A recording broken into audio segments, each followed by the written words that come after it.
هاي ازيكم جميعا عاملين ايه؟ النهارده عندنا الكبده المقليه بتاعه المطاعم اللي كلنا بنحبها، ولما بنيجي نجربها في البيت دايما بتطلع غامقه، علشان الكبده بتبقى غامقه والزيت بيبقى غامق فالدنيا بتبقى صعبه قوي مع بعض. تعالوا نعملها النهارده بطريقه حلوه واعرفكم سر انها تبقى فاتحه زي بتاعه المطاعم، وتاكلوها بالهنا والشفا وتبقى طريه من جوه وتقرمش من بره. الأول هنجيب الكبدة بتاعتنا اللي هي هتبقى كندوز صغير، كندوز صغير يعني من عجل صغير كده عشان تبقى قريبة من البيتلو شوية.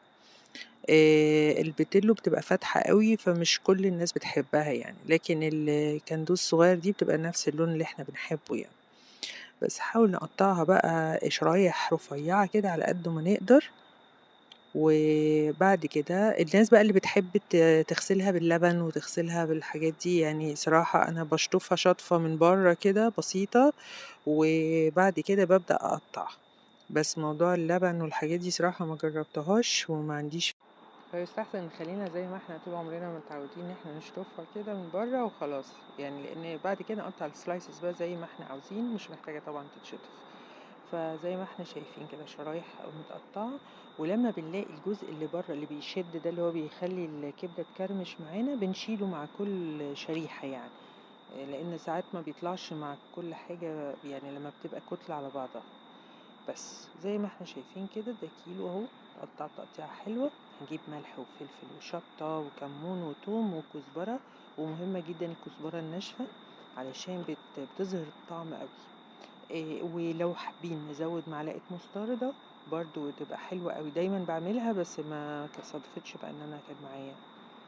بس وهنجيب بقى ايه نعمل بقى الخلطة بتاعتنا الحلوة دي، اللي هي البقسماط، حبة بقسماط عليهم دقيق ونشا ومعلقة بيكنج باودر علشان الكبدة ما تكشش معانا، وهنخلطهم كويس قوي كده مع بعض.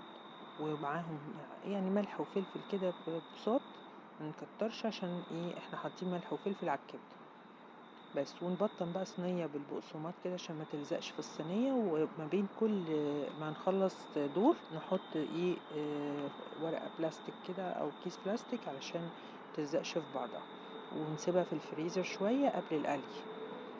فزي ما احنا كده شايفين انا ببطنها كده وبحطها اول طبقة بس بتبقى عليها البقسماط، وبعد كده بحط ايه كيس البلاستيك بس. تطلع فاتحة معاكم وشكلها حلو ونفس الطعم اللي بره بالظبط، وجربوها كده وقولولي رأيكم.